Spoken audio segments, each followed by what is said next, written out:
In diesem Video geht es um eine wichtige Änderung, die das Positionieren betrifft. Ab der Hauptversion Sophistic RC 2025 verwendet die Funktion Positionieren einen anderen Parameter als bisher. Schauen wir uns das an. Ich habe hier einen Plan mit einer Stahlliste und selektiere eine Position, eine Bewährung. Es handelt sich um die Position 9. Im Eigenschaftenfenster ist das bei dem Revit-Parameter Kennzeichen hier entsprechend hinterlegt. So war es bisher. Dieser Parameter Kennzeichen wird ab der Version 2025 aber nicht mehr verwendet.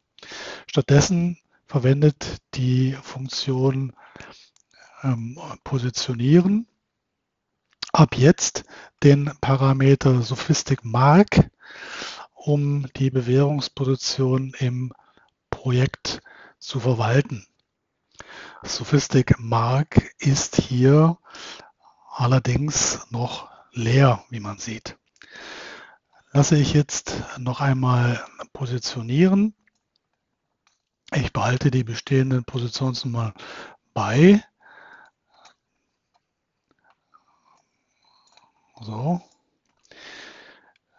Dann kommen Warnungen, die auf Probleme mit dem Kennzeichenparameter hinweisen. Wir sehen auch, dass die Positionen der Stahlliste jetzt hier verschwunden sind. Gehen wir also in die Bauteilliste hinein. Hier müssen wir jetzt den Parameter Sophistic Mark entsprechend ergänzen. Ich suche den hier raus. Da ist der Sophistic Mark.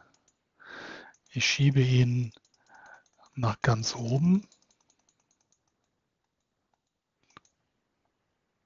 und Kennzeichen schmeiße ich raus.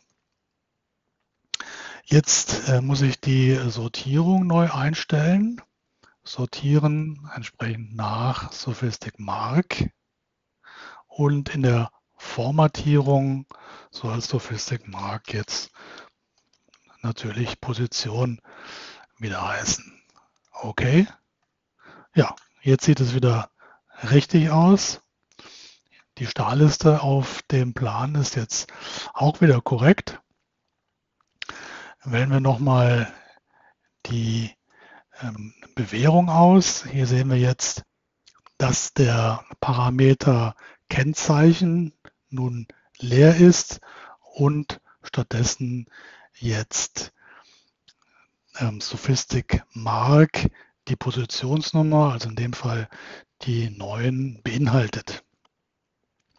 Ja, sollten Sie ein Projekt auf Version 2025 aktualisiert haben, so finden Sie in der Sophistic Dokumentation hier ein kurzes Video, in dem gezeigt wird, wie Sie den neuen Parameter hinzufügen können.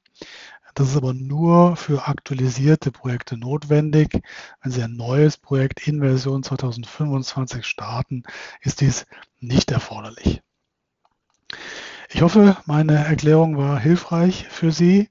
Vielen Dank fürs Zuschauen und bis zum nächsten Mal.